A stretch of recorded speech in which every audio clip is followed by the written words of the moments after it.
Rohmu yang hidup penuhiku, mengalir dalamku.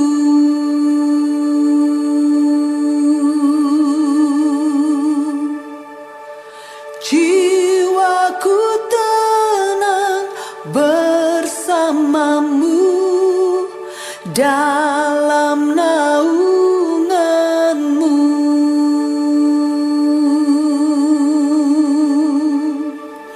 Ku buka hati untuk jamahanmu, berserah penuh di hadiratmu. Kau ambil alih seluruh hidupku di altarmu, menyembahmu.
selamat pagi.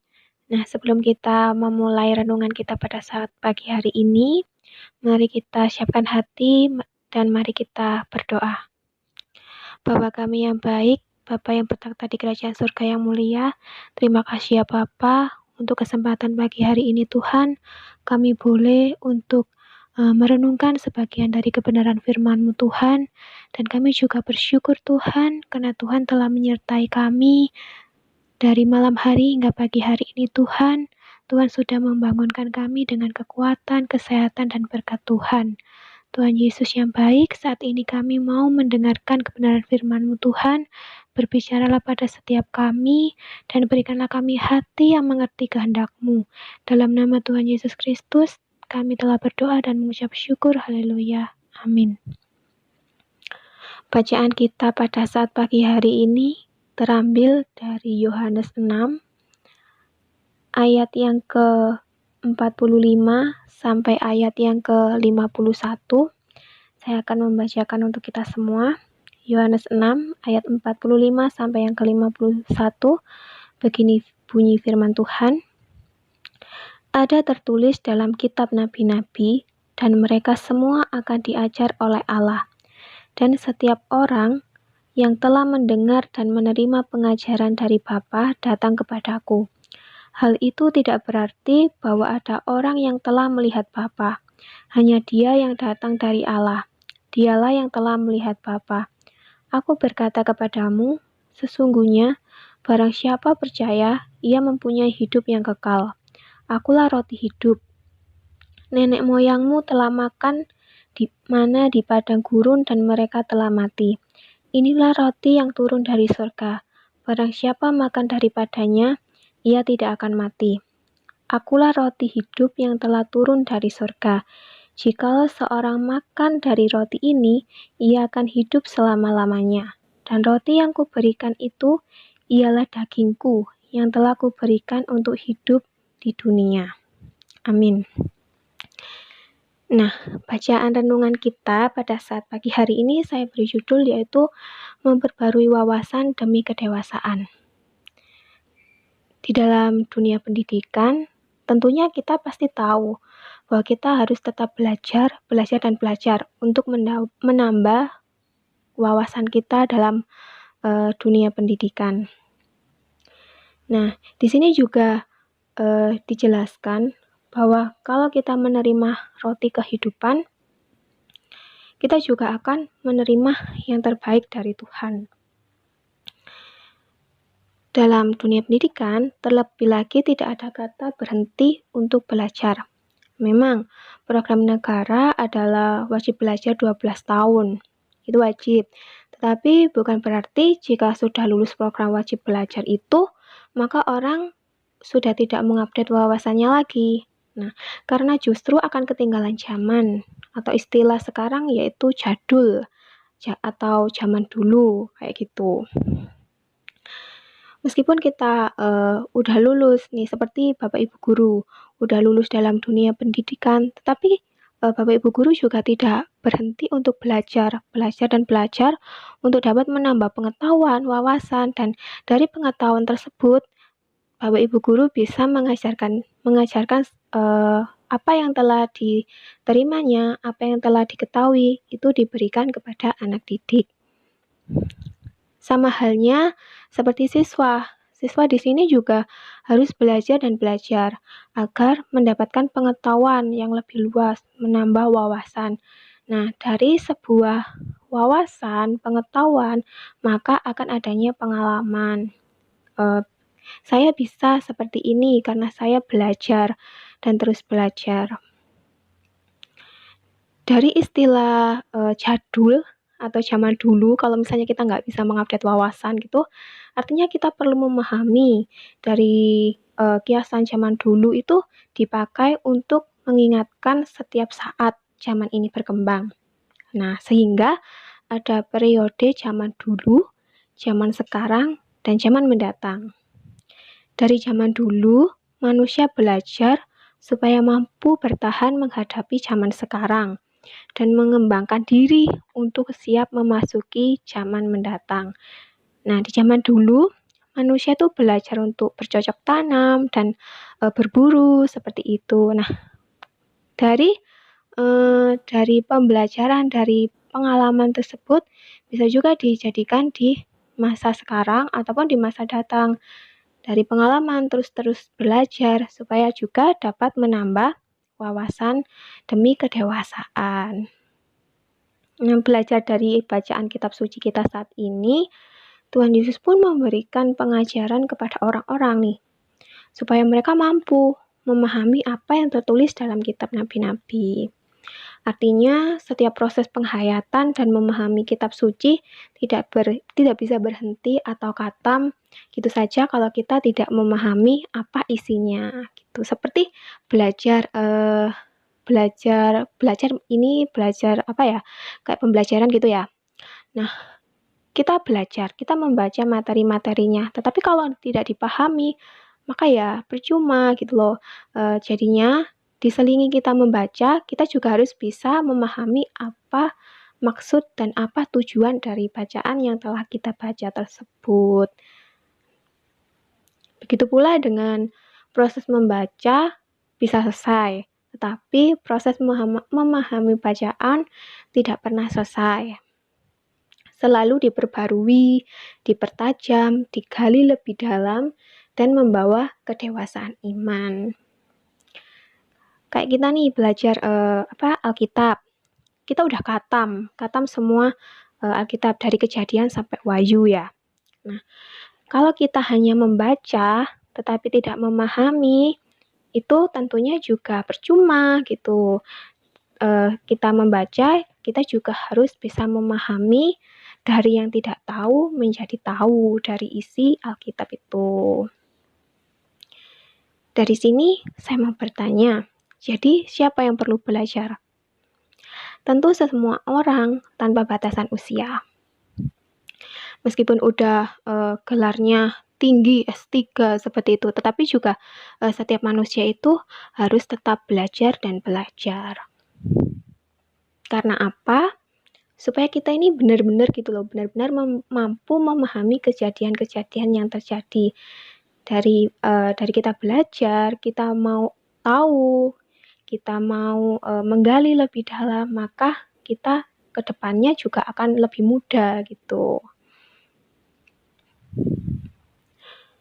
Terlebih lagi nih, agar kita mampu merenungkan tentang perkataan-perkataan yang diucapkan orang.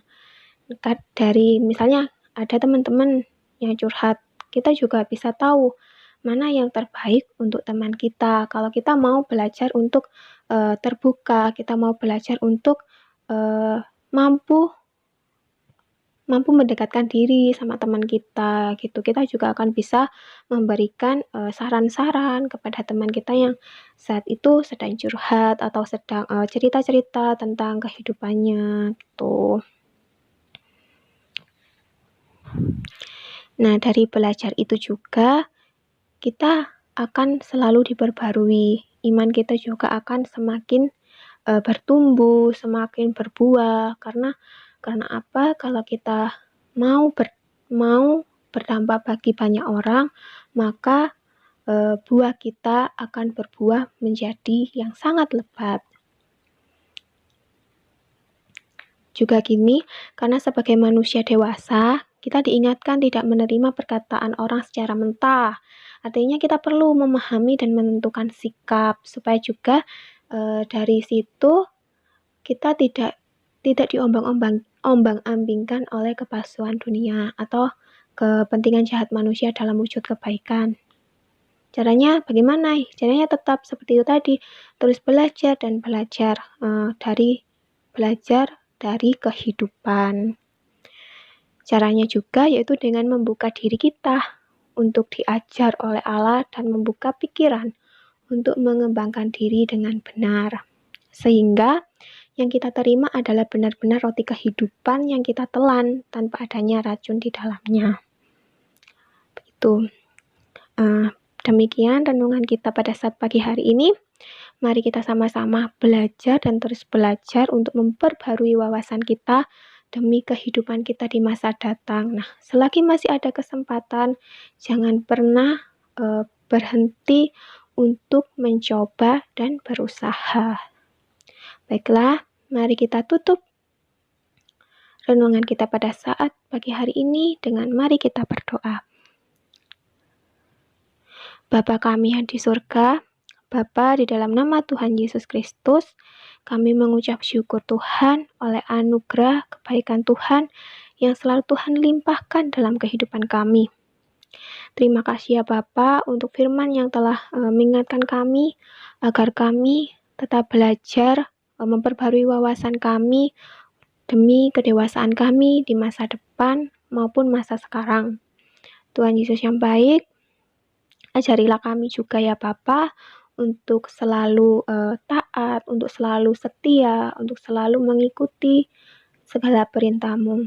Dan mampukanlah kami Tuhan untuk kami mengerti isi hati Tuhan agar kami dapat memahami apa maksud dari rencana Tuhan. Ya Bapa yang baik, saat ini kami akan memulai aktivitas kami. Kiranya Tuhan menyertai dan memberkati kehidupan kami sepanjang hari ini Tuhan. Kiranya Tuhan selalu memberikan berkat kepada kami dan mampukanlah kami juga Tuhan supaya kami juga dapat menjadi berkat bagi banyak orang. Terima kasih ya Bapa, hanya di dalam nama-Mu Tuhan Yesus kami telah berdoa dan mengucap syukur. Haleluya. Amin. Demikian renungan kita pada saat pagi hari ini. Saya ucapkan terima kasih. Tuhan Yesus memberkati. Buka hati, terjadi.